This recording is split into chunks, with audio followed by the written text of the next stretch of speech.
نصیب خو وشوله، اوس چې روټۍ راولو، بټۍ ته ورځو چې روټۍ شپږ به روټۍ راولو، اووه کسان یې ته شپږ به روټۍ راولو. السلام علیکم، څه حال دی؟ امید کوم چې ټول به راته روغ جوړ او خوشحاله وئ. او داسې یخه خو نه ده، ګرمي ده، موسم ګرم دی، لیکن هوا چلیږي ډېره مزېداره. او اوس مې کلي ته ټلیفون کړی و وطن ته، وطن کې باران ورېږي. نو هلته چې باران ورېږي نو د هغه ځای اثرات دلته هم راځي، بیا دلته هوا لږه نارملي ګزاره کوي. ورنه نن مونږ کار له تلي وو، د کار نه چې واپس راتلو ټیکسي ته وختلو، نو ټیکسي والا راته وویل چې یاره نن ډېره ګرمي ده. ما ویل یاره او کیدای شي ګرمي خو به وي، ځکه چې الحمدلله زموږ کار په سوري باندې دی. بیا ما ویل چې څنګه ګرمي ده؟ هغه چې مونږ کله ګاډۍ ته وکتل نو 48 سنټیګریډ دا ګرمي وه. نو توبې مې ایستلې، مونږ ویل چې دا ورځ څنګه تېره شو؟ خو الحمدلله یو خو دا وه چې ماسپښین مونځ مو وکړو، روټۍ مو وخوړله، بیا کار ختم شو، مې سره روان شو. نو کله چې مونږ په ټیم باندې کار ختم کړو نو بیا رسېږي چې په ټیم باندې ځان راوباسو، لکه هغه ډېرې ګرمۍ نه د ماسپښین نه وروسته دلته بیا ډېره زیاته ګرمي د لمانځه نه بعد. نو بیا داسې وه چې الحمدلله هغه کار ختم شو، مونږ واپس رالو. نو ګرمي ډېره زیاته ده، خو دا کم هوا چې چلیږي نو لږه ګزاره اوسه داسې کوي چې هلته کلي کې باران ورېږي.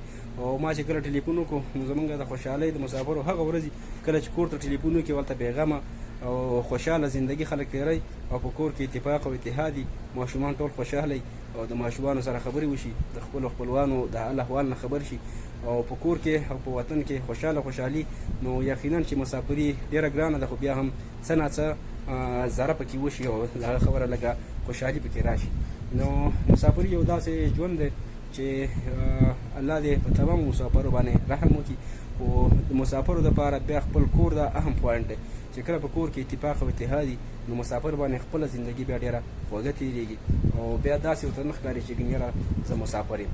ځکه چې مسافر راغلی نو د دې لپاره راغلی چې یاره زما د کور او خپل ماشومان او زما کور والا چې کوم دي نو هغوی په خوشحاله زندګي تېره کړي.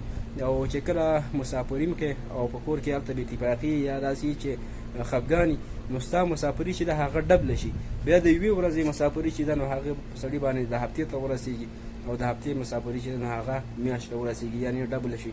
ځکه چې تکلیف سوا شي، کم سوچ او فکر شي نو هغه هم ډبل شي. نو الله دې موږ ټول باندې رحم وکړي. باقي زه راغتلی یم او دلته موسم داسې لږ ګزاره حال دی، ځکه چې دلته هم وریځه ده او دا انور دی بالکل د پرېوتو والا دی. خو دلته چې دا موسم ګرم دی که نه، دا ګوره ګټ چاپېره خټه به ونه وینې، او ټول داسې دي چې دغه دي دا دې ځای کې ګوره دا پخوانی د خټې کور دی. باره بیا درته وښیم، دا د خټې کور دی، صحیح ده. نور ګرد چاپېره ټول داسې دي چې سیمټ لګېدلي دي، بولاک دي، سیمټ دي، اوسپنې دي. ګوره هر طرف ته دا اوسپنې دی او دا سیمټ دی او دا بولاک دی، دې شی نو ډېره زیاته ګرمي جوړه کړې ده. ورنه دلته دومره ګرمي رښتیا نشته خلیج کې، خو بوټي نشته دی، ونې نشته ده، نو د دې وجې نه ډېره زیاته ګرمي. باقي دا انور دی، مازدیګری دی، ماشاءالله بالکل مخامخ دی. بس الله دې په خیر سره دا مازدیګری تېر کړي او په خیر سره دې الله بېرته واپس د مشرق نه دا انور راوخېږي.